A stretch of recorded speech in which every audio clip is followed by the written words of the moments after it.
I think we all were hurt emotionally by the drought, and I think that one of the things it does is you question whether it's worth it. You know, you've worked all this time, and then you get wiped out.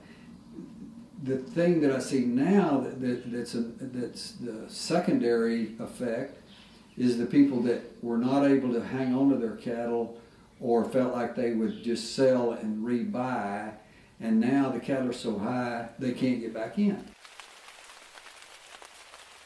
Rain. A rancher's livelihood is predicated on it. Without it, grass withers and livestock suffer. When rain doesn't fall, many facets of the ecosystem are affected. But our ecosystem is durable and has survived several climatic calamities. And just like our ecosystem, ranchers are resilient. When it stops raining, ranchers must adjust. With time, the drought's chokehold slowly tightens its grip, forcing men and women to take more drastic measures with each passing month. Of all natural disasters, severe drought is the most stressful on a rancher because of its slow and unpredictable nature. Droughts take severe economic, social, and emotional tolls on cattle ranchers and their families. But if you have cattle, you've got to have water and grass, and that's what it boils down to. There's no substitute for Mother Nature in terms of growth, vegetative growth. Technology's great. Mother Nature always beats.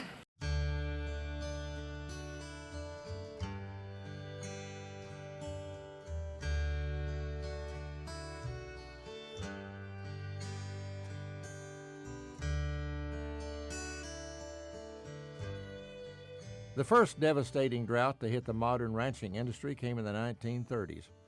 Known as the Dust Bowl, it parched Great Plains farmlands laid bare by ill-advised farming practices and turned daytime skies into near darkness. It obliterated the country. When you came through San Juan was nothing but just waves and mounds of blown dirt, black dirt. And the San Juan area, the Logan area, this whole panhandle country, go into Texas and into Oklahoma and all. At the same time, though, in the 1930s, there was so much destruction of the native vegetation all the way from North Dakota to Texas that we were kind of laying the ground open to these terrific dust storms that we had. And that with the loss of the vegetation and the stronger winds that are associated with droughts, we dried up the soil moisture throughout that whole area much more than we've ever seen before. Coupled with the Great Depression, the Dust Bowl dealt ranchers an environmental and economic catastrophe. Rangelands withered, livestock water evaporated, and cattle markets plummeted. President Roosevelt's New Deal policies for livestock producers were to depopulate animals that were weakened by the persistent dry weather. After the paperwork was completed, the ones to be killed were herded into the large corral, cows and calves together. The stage was set. The government man went to his car and took out a pump .22 caliber rifle and lots of shells. He carefully loaded his gun, smoked his cigarette, and stepped into the corral as casually as if he were going for a walk. There were a dozen people watching, but the only sound was a cow bawling for her calf. Every eye was glued on the shooter. He was standing right below me, and I jumped when he chambered a shell into the gun. He raised the rifle. A sharp crack rang out. A cow crumpled and fell on her side, legs jerking. 3 seconds later, bang, another cow went down, and another, and another. Within a minute, 15 cows were dying before my eyes. I suddenly realized that I was in the wrong place. Hot water came up in my mouth, and I had an awful feeling in the pit of my stomach. But I couldn't leave. I was afraid I would be called a sissy if I let anyone know. This was a terrible thing for anyone to witness, especially for a 7-year-old child. That happened more than 70 years ago, and many times through the years, I have shut my eyes and vividly recalled the sound of the shots, the bawling of the cattle, the fear in the eyes of the animals as they seemed to realize what was happening. But most of all, the shots ringing out over and over and over. the ranching industry was able to survive the harsh conditions and recapture its livelihood as agricultural practices improved. Then in the 1950s, another drought gripped the Great Plains. For 5 years, the region dealt with low rainfall and extremely high temperatures.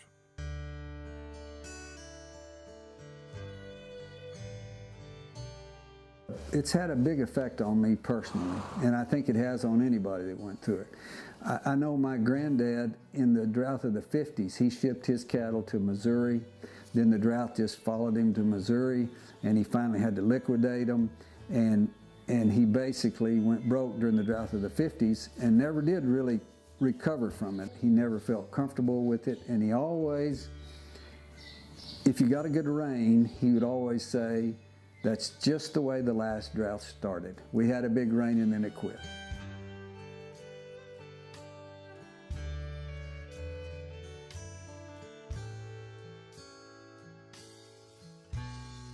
Since the mid-1990s, years of good rainfall were followed by longer and harder dry spells. In 2010, cattle producers in Texas and the Southwest once again found themselves facing another serious drought. Called El Nino by meteorologists, cooling waters in the equatorial Pacific Ocean normally provide the Southwest with enough rainfall. His counterpart, La Nina, typically means drought for the region.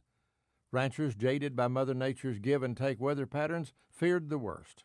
We got into the El Nino of 1997-98, and that El Nino became so strong that the low pressure in the Pacific approached the West Coast, cooled off all of the warm water that had been there ever since 1976, and bingo, we had ended that regime. After the El Nino of 2009-2010, we went into a very strong La Nina pattern. We saw some of the coldest sea surface temperatures on record from California to Baja towards Hawaii. That's exactly the territory that subtropical jet comes across to deliver moisture into the southern plains. With that massive cooling that took place, as we got into 2011 with this area already denuded from the drought, and then the super cold waters, the two came together, and that's why the drought really peaked in 2011.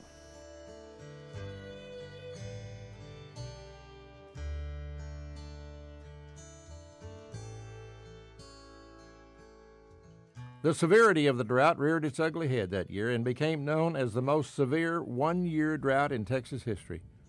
In a report by the National Oceanic and Atmospheric Administration, 2011 and 2012 became the driest and hottest period that the Central Great Plains have ever experienced. Exceeding the harshness of the Dust Bowl, the drought of 2011 held haunting records in the agricultural industry that totaled over $12 billion. In my opinion, this drought is not a 3-year drought that we so often hear about. This drought started in the southern Great Plains in 1996 and South Texas 1992. It just so happened that 2011 was the greatest impact year. 2002, 2004 were relatively wet years. 2010 was a relatively wet year. The drought's intensity in 2011 forced cattle producers to take drastic measures. According to the National Climate Data Center, extraordinarily severe drought conditions gripped Texas, Oklahoma, and New Mexico from October 2010 through all of 2011.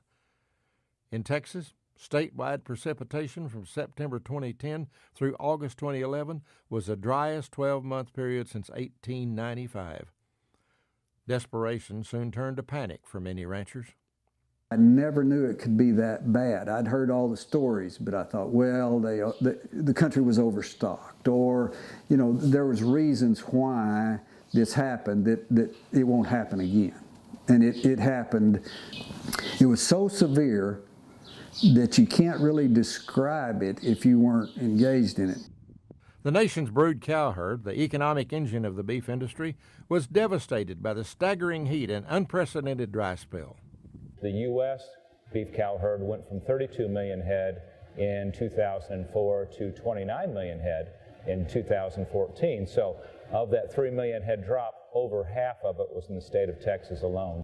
The economic health of the beef production infrastructure, marketing, finishing, transportation, and processing, is dependent upon conditions of the industry's cow-calf sector. Especially 2011 and the first part of 2012, we saw cattle numbers come into market and harvest plants running at peak capacities, over capacities, running 6 and 7 days a week. They'd never seen so many livestock available, particularly on the cull cow and bull side of the market. And a lot of these plants actually expanded capacity in 2011. Well, obviously, on the backside of that comes where we've been now for the last 12 to 18 months, and that being a dramatic shortage in livestock. And so we've seen record high meat prices, record high livestock prices. In Texas in particular, in 2004 there was 5.5 million head of mama cows.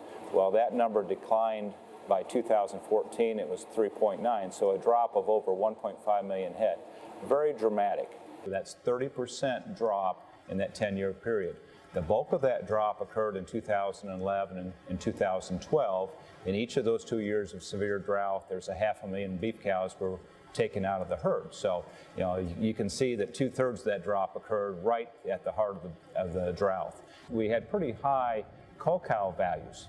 Cull cow values are pretty stout, so what you had is incentive, so to speak, to go ahead and liquidate. Instead of buying that 250 ton hay to keep the cow going an extra year, you went ahead and cashed her out, or she moved to another state, another region where they had better feed resources. So from that standpoint, the market, even though it was stronger as a trend, really almost worked to a disadvantage from a liquidation standpoint. It gave the cowman a incentive, so to speak, to go ahead and merchandise those cows. You take 30% of your cow herd out in a 10 years period, and you do 20%, of the total herd in 2 years alone. So that kind of migration or that kind of liquidation has very rarely occurred from a historical standpoint. Ranch families who have invested years of blood, sweat, and tears watched the toils of their labor disappear when they were forced to ship hungry cattle to slaughter or to pastures where grazing was available. But these cows just didn't like Wyoming. They just didn't adjust. They looked terrible. Our calves weighed good, and we sold them at a big auction. And then the next year, we were going to leave them there for 3 years. The second year they had a drought, and they told us, you've got to take your cows back. It became a lot more than a financial consideration. It's like you have the welfare of all of these cattle is your responsibility. And when they'd come walking up to water and there was not a bite to eat and look at you, it was like, what are you going to do to take care of me? We started out at 2,500 head of cows, and we're down to 1,000 plus this 200 head that we were able to save last fall.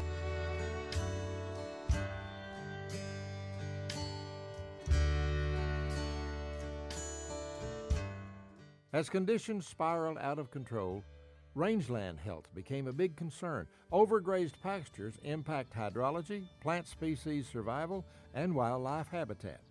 And I think coming out of this drought, we're going to see plants that have died.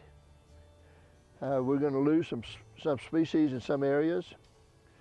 And on shallow soils and in short grass country, I think we're going to see a real slow recovery. I think it's going to be a tougher drought to recover from than what we've experienced in the past. And so there were people that just couldn't wrap their head around the fact that everything you do is dictated by Mother Nature and rainfall. And so since it didn't fit their business model, they just continued with their old business model. And I saw some really big ranges really hurt because of that kind of attitude. It did reinforce the idea that you've got to have a plan, and you've got to be ready for a drought.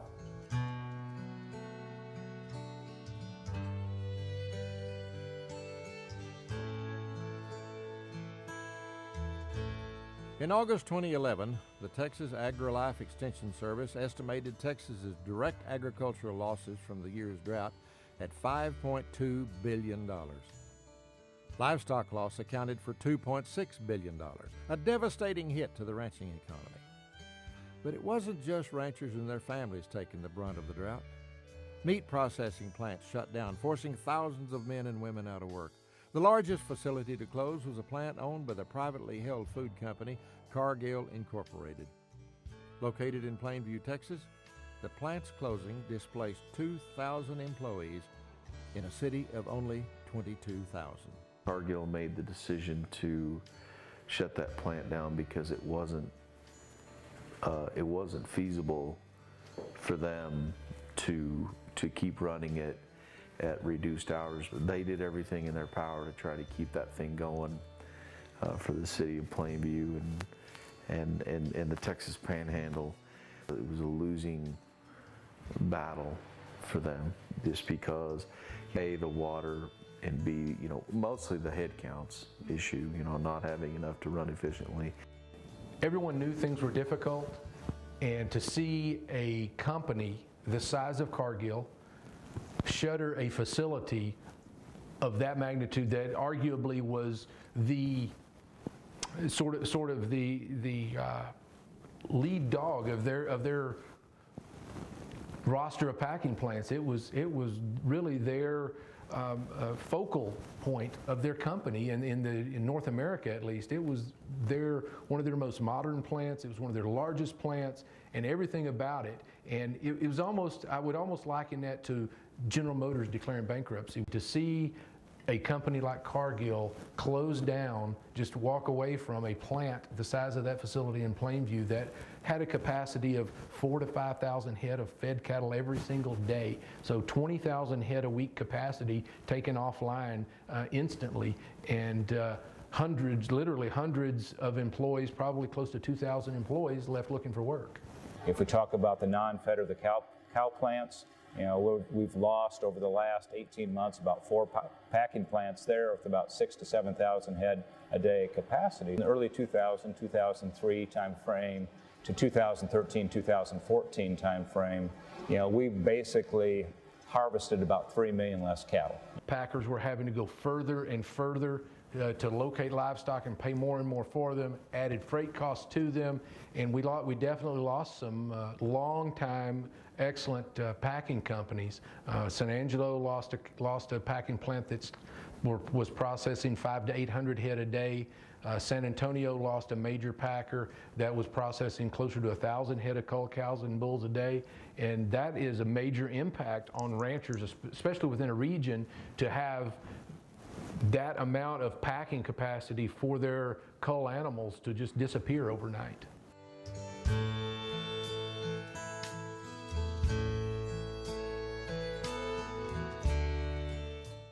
A gut-wrenching aspect of drought is the uncertainty of recovery. Since the mid-1990s, ranchers have experienced wet years followed by intense dry years. Capital was spent and risks were taken that often proved to be futile. But ranchers adapt and change because of each drought. Some of those changes, made out of necessity, became common practice and may prove beneficial in the long run. Risk management's another thing that we probably will pay more attention to, not only for the feed yard standpoint, which is extremely important, but working back into the stocker and the cow-calf side as well. With this kind of volatility, not only in cattle prices, but also in input prices, it just makes more sense that we're going to be more in tune to the market and be more conscious of our risk management program. One of the challenges to being a young producer is you really don't know how to prepare because you've never lived it. Right. And you don't know, you hear what they say, but you don't know how you're going to adapt. And for me, you go to bed worrying about it, you wake up worrying about it, am I making the right decision, is it going to blow up in my face? So, again, that's a huge challenge for a younger guy, and hopefully I stayed open-minded enough and obviously came out on the other side. I think the best thing a guy can do is, call somebody who's been through it, somebody who's a generation ahead or 2 generations ahead, and get a good idea of the impacts. But history always repeats itself, so there's a lot of things that we can learn from folks who have been there. It has tempered my willingness to take on risk, which is probably good as you get older. The risk-reward ratio begins to change, and you want to hold what you've got rather than try to go out and aggressively make more. So age and drought have made me more risk-averse than I used to be.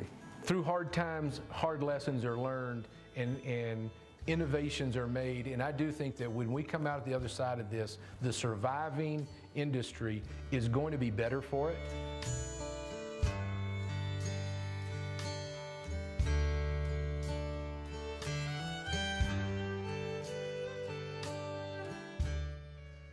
Even if a rancher is brave enough to give Mother Nature another try, the cost of re-entry is staggering.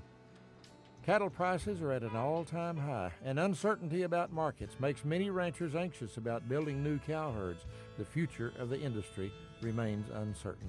It's just as important, I've found, it's just as important to have an objective restocking plan as it was to have an objective destocking plan, because a lot of people, when it began to rain again, said, I'm going to wait for a little while, maybe these cows will get cheaper, and instead they got higher and higher, and the net result is that your cows that you sold for $700, you're now having to replace for $3,000. The average producer, cow producer, and generally speaking, most surveys would say they're rather old. Do they want to get back into the business at that age? You know, for our younger producers, again, it's capital requirements really a limiting factor. There's always something tough. If it was easy, everybody would do it. But I think we're in for a pretty good extended period of these kind of pretty high prices. I'm optimistic about it.